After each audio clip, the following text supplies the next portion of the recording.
Okay, let's take a look at problem 3. Is problem 3, how many terms does problem 3 have? 4. Yeah, ooh, we might be able to factor by grouping. Yeah, it kind of looks like we can, because maybe that can be 2x plus 1, but not yet, because you know there's other blanks that we have to fill out on this worksheet. For practice, just for this worksheet, let's go ahead and do the positive and negative stuff. So it starts out positive, there's one change, there's another change. I see 3 changes here. So my positives are 3 or 1. Let's analyze these negatives.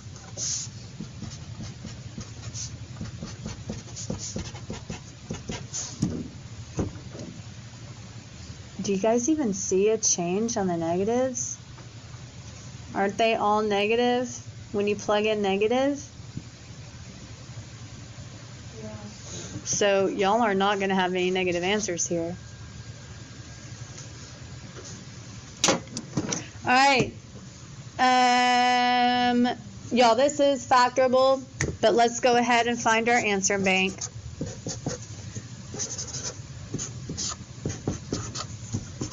All right, all of our factors are either going to be 1 or a half. All right, let's see what's going on with this. We're going to factor this. I'm not drawing any upside down division boxes because I am pretty sure this is factorable. All right, out of that first term, we can take out x squared. That's going to leave 2x minus 1, which is exactly what that is. Don't forget you have to factor out just a 1.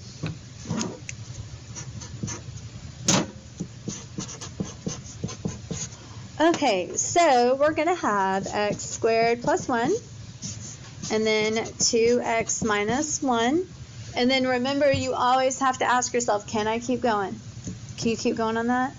Can I keep factoring? Remember, you can't. So let's go ahead and write down the factored form. So it's going to be x squared plus 1, and then 2x minus 1. All right, let's find the zeros. X equals. Okay, y'all, for this is just going to be 1/2.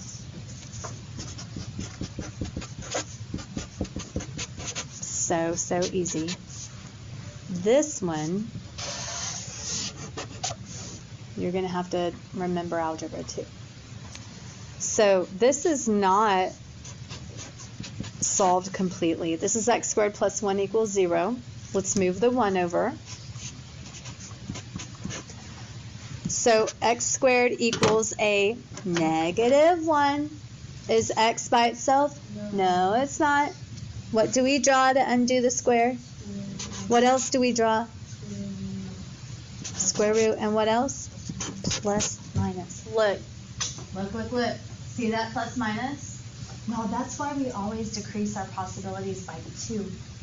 Because you might have imaginary, and we always have 2 imaginary, or 2 complex. That's why you always decrease your possibilities by 2. All right, so x is going to equal positive, negative, what's square root of negative 1? I. One more time. What is the square root of negative 1? Yes. Thank you, Miriam. One more time. What is the square root of negative 1? Did she say it? Okay. This side. Yes, you get a sticker. Hang on. All right. So x equals 1/2. X also equals negative I and positive I. 3 degrees, y'all. 3 answers. Look, how many negative, or I'm sorry, did I get any negatives? It said I shouldn't get any negatives. I didn't. Over here, I should get 3 positives or 1 positive. I got 1 positive. Everything's in balance. Does my positive come from this answer bank? Yes, it does. All right, we're good. There's your Descartes stuff. There's your rational possibles. Here's your actual zeros. And there's your factored form. We are going under.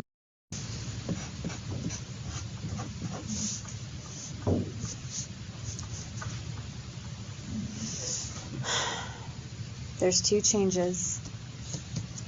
2 or none. Let's see what's up with this negative stuff.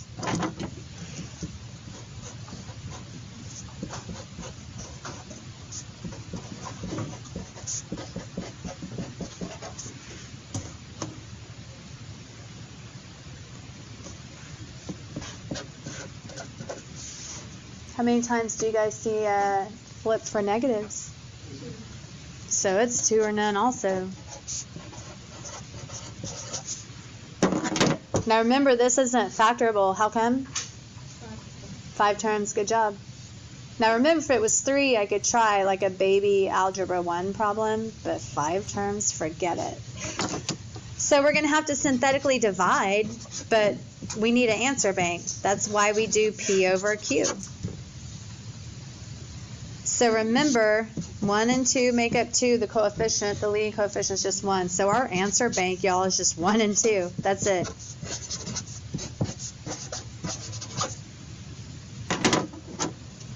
Okay.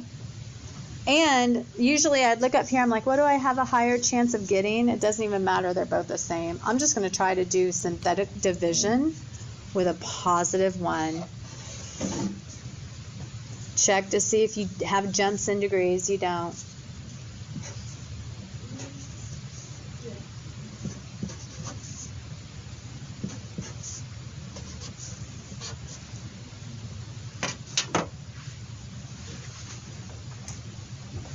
Oh, this is so crooked.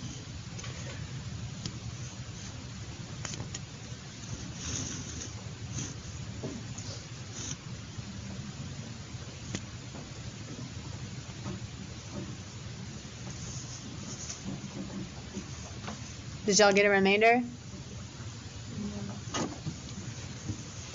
1 times 1, 2, 1 times 2.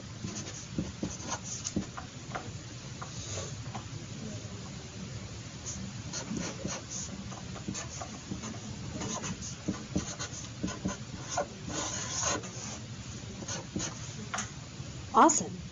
Okay. Don't forget, right off the bat, as soon as you do not get a remainder, copy down that factor. Don't forget it. This is x minus 1. Okay, let's go ahead and take a look at the quotient. So remember, it was to a degree of 4, so this is going to be x to a third plus 2x squared minus x minus 2. Y'all, that's an even number of terms, and it kind of looks like it'd be factorable. Let's try to factor this.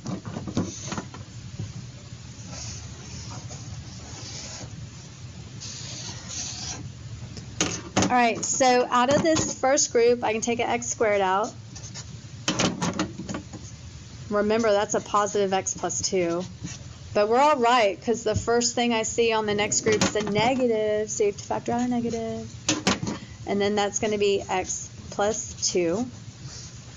All right, so this quotient is going to factor to x squared minus 1, and then x plus 2. And then what? Yes.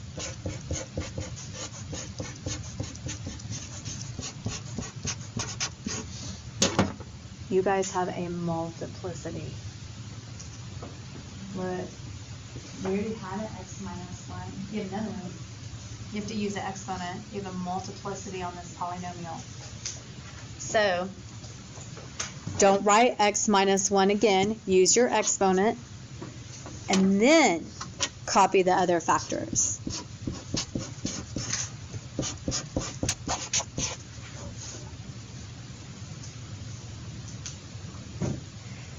So that's your factored form. Now we have to write the zeros. Write your multiplicities in parentheses. So we have a 0 of a 1 with a multiplicity of a 2. Write down your negative 1. Write down your negative 2. Does this fit? Do I have 2 negatives? Right here I do. Do I have 2 positives? Yes. It's a repeating 0. This is a degree of 4. Do I have 4 answers? Yes, I do. This counts twice. 1, 2, 3, 4. So there's all your stuff. Here's your Descartes. Here's your rational zeros.